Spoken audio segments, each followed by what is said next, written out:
Welcome to Employer's Perspective. Join Texas Veterans Commission for an inside look at the hiring practices at some of America's top companies. Here's your host, Nicole Anderson.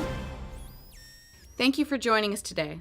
I'm here with Chuck Sevola, Vice President of Veteran Initiatives at Prudential Financial. Chuck, can you tell us a little bit about Prudential? Sure. Prudential is a company that was founded over 140 years ago in 1875. Initially as a life insurance company, but over the years we branched into many other lines of business, including retirement, annuities, investments, and many others. So we're a very strong and prominent financial services firm in the country. Wonderful. And can you tell me about what you do at Prudential Financial? Sure. I'm privileged to run the Veterans Initiative Office here at Prudential. Back in 2010, the company formalized a lot of the things that we were doing for veterans informally and formed the Office of Veterans Initiatives, and I've been asked to lead that and have been doing so for the past 3 years. Oh, wonderful. Well, can you describe what the veteran hiring preference or initiatives at Prudential looks like? Sure. So the Prudential Veterans Initiative Office has initiated a 5-pillar program that covers all the different activities that we're involved in. First and foremost, veteran employment and education, training, and employment is our primary pillar, where we're really looking to do those things to establish a talent pipeline of veterans to satisfy the hiring needs of Prudential. But it's more than that. We're also looking to take a leadership role in establishing hiring programs that we can export to other like-minded companies outside of Prudential. One of the things that's in our mission is to make sure that we're taking a leadership position to cause other companies to take action to work in such an important cause. The second pillar is employee engagement. How is it that we harness the passion that exists for veterans and service to veterans within our employee population? So we have a lot of volunteer activities that take place, and that's one of the key areas where we like to focus. The third area is thought leadership. This is all the things that we do to help understand the problems that veterans face and what programmatic solutions that we can help put in place to help address those issues. Fourth is corporate giving. How is it that Prudential opens its wallet, not only in terms of philanthropy, but also in corporate sponsorships to help enable other organizations to help veterans in the work that they do? And then finally, veterans and military business support. It's our final pillar and our newest, where we look to try and find that nexus between the work that Prudential does as a financial services firm and the work that we do with veterans to help bring those two causes together to help in areas such as financial wellness for veteran service members and their families. Do you have any internal veteran groups within Prudential Financial? Yes, we do. So you heard me mention our employee engagement pillar. As part of that employee engagement pillar, we have an organization called VetNet. It's a business resource group that's composed, back when we started in 2010, it was composed with less than 50 people. I'm happy to say that today it's over 600 people that are all composed of employees. What's most important about that is our business resource group, VetNet, is composed of over 600 people, but the majority of those people are non-veterans. I think that's important to note because it really speaks to the fact that there's a lot of passion here at Prudential for working on veterans initiatives. And while there are plenty of veterans who are involved in that, it's really a strong organization full of people who are non-veterans who have maybe a connection to family members, friends, or other people that had served in the military where they want to do their part to help support them. Can you tell me a little bit about your benefit packages that are offered to your employees and their family members? Sure. So Prudential has a very comprehensive benefits package, and it's a lot of the things that you'd expect from a large financial services firm. So we have a full range of healthcare options that can be chosen from, life insurance packages, investments, 401k, things of that nature. It's pretty comprehensive. In addition to support for family members, elder care, things of that nature, and a number of other support mechanisms to help support our workforce so that they're happy at home. So when they come to the office, they're engaged and they're productive. I think it's also important to point out that Prudential is very progressive with respect to things like work from home, alternate work hours, and things of that nature, so that our employees have the opportunity and the tools necessary to ensure that they can have a good work-life balance and take care of the things that are important at home. As part of the Veteran Hiring Initiative and being the vice president of that, I'm sure that you work in several instances near or around veterans that are applying for work at Prudential. If you could give advice to some of those veterans that are applying, what would that be? Sure. So absolutely. As I said earlier, our primary pillar is education, training, and employment. So we work with a lot of veterans on getting them ready for the workforce. First and foremost, I would say that it's important to prepare for your transition. Now, preparation is absolutely important. So putting your resume together. And when you put your resume together, making sure that you work hard to take the military speak out of the resume and put it in terms that a civilian employer is going to understand. Preparation for an interview, making sure that you use every opportunity to prepare yourself for the types of questions that you're going to be asked in a typical interview, and rehearsing those questions. Not so much that you come off as scripted during those interviews, but it's important to make sure that you've really put together your thoughts on what you want to put in front of an employer to tell the story about who you are. And then finally, I would say patience.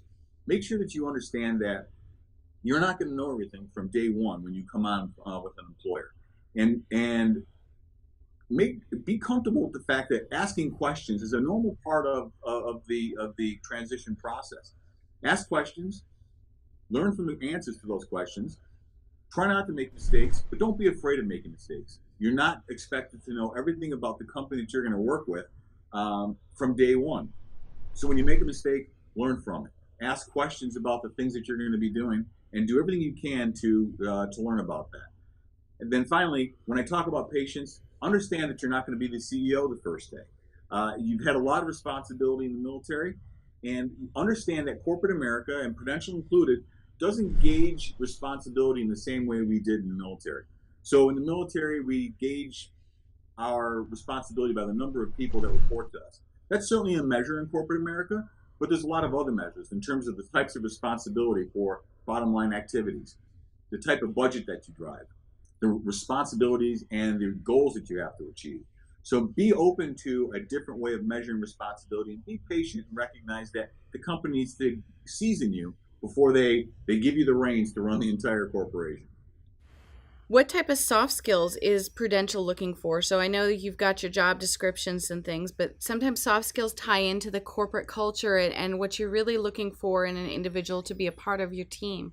Can you tell me what those are? Absolutely. So soft skill, hard skills are absolutely important. The technical piece is always important, but lots of times, most times I would tell you, I think the soft skills are really the differentiator.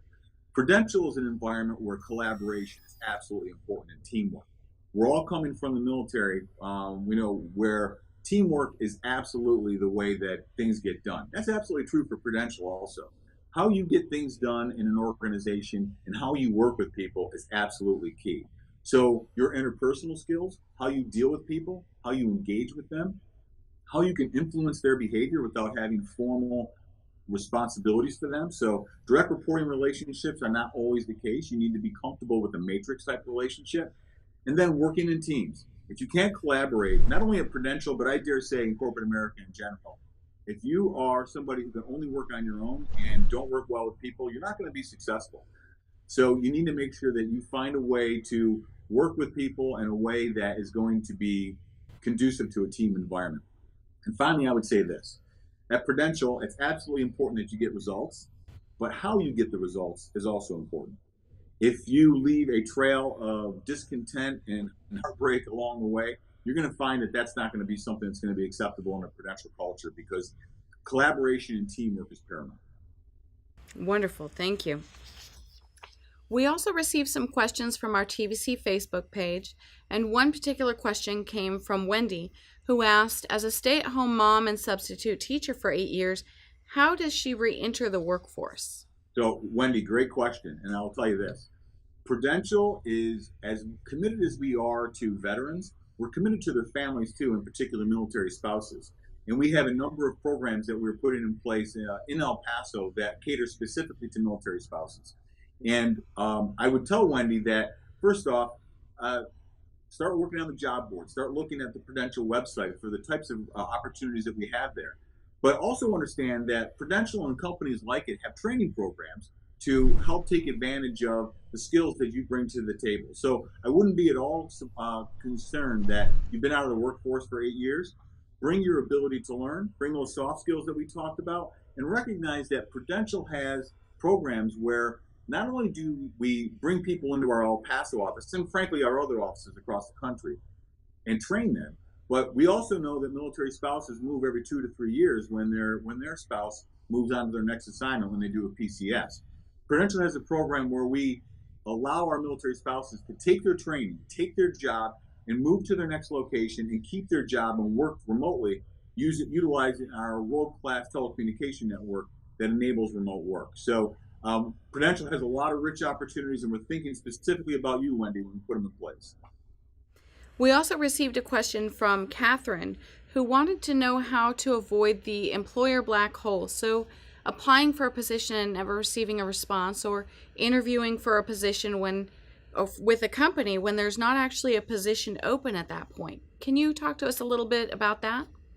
First off, recognize that many times companies they're scouting talent when they interview.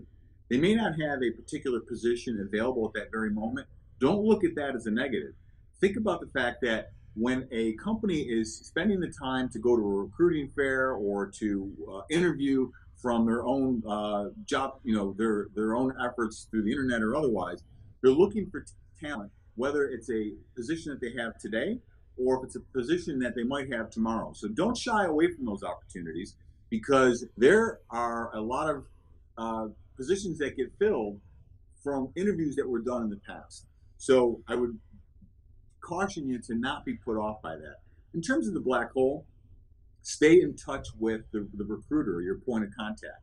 I will tell you that many large companies have literally thousands of applicants that are looking to gain employment. Staying in touch with that recruiter and your point of contact and asking for a periodic status in terms of how the interview process is going, or has anything opened up, or have you made a decision? That's completely reasonable. In fact, I like to think, always remember what your parents told you: the squeaky wheel gets the grease, right? You don't want to make a nuisance of yourself, but you don't want to be silent and just wait for somebody to come to you. So I would say, again, go back to patience with respect to the interview process and that scouting that we talked about, and stay in touch. We also received one final question from Heather that wanted to know how volunteer experience counts towards, or can it be counted as, work experience? Heather, I would tell you this: Prudential absolutely values volunteer experience. In fact, one of the things that we like to brag about here in our office in Newark is that we are the largest employer that volunteers at our local USO in the Newark Airport. So we actually allow, as one of our benefits, a day off specifically for our employees to volunteer, and for things that for causes that they find important to them. We don't specifically have programs where we map volunteer experience to time and service or things of that nature, but I will tell you, it absolutely tells us a lot about you in terms of who you are and the types of things that you're interested in, and the whole person potential that we value when we do interviewing. So I would encourage you to bring that type of activity up in your interview process, and understand we value that, we encourage that once you become an employee of Prudential. So we've covered a lot of great topics today, and I just wanted to know, is there anything else that you would like us to know about employment with Prudential? Sure. I will tell you that Prudential takes their commitment and their service to veterans very, very seriously. And I would just go back to some of the key themes that we talked about earlier. I think as you are looking for a job in corporate America and you're making that transition, corporate America is hungry for the skills that you bring to the table in terms of your leadership, in terms of your mission focus, the maturity that you have. Those are all extremely important. But remember the accountability that you have for your own career in preparing yourself for the transition. And if you feel that you've got to plus up a skill that you think needs to be stronger, whether it's software skills for personal productivity, or taking online courses or college courses, that's all your responsibility. Nothing's going to be given to you in corporate America. You have to earn everything. I also tell you that accountability is going to serve you well as you start out on trying to climb the corporate ladder. Recognize that every single day is an interview for the next job that you may have. People are always watching you. Put your best foot forward. Remember those things that you learned in the military around how it is that to be successful there. Be aggressive in terms of your learning. Make yourself indispensable to the organization that you're working with, and enjoy the ride, because there's a lot of great things that are going to happen when you bring the skills to bear that made you successful in the military. And that's certainly true for Prudential also. I'd like to thank you, Chuck, for joining us here today, and I'd really like to thank Prudential for everything that you do for the military community and are continuing to do. Thank everyone for watching today, and if you are actively looking for work, please continue to check back at the TVC Facebook page, where we will have other employers featured.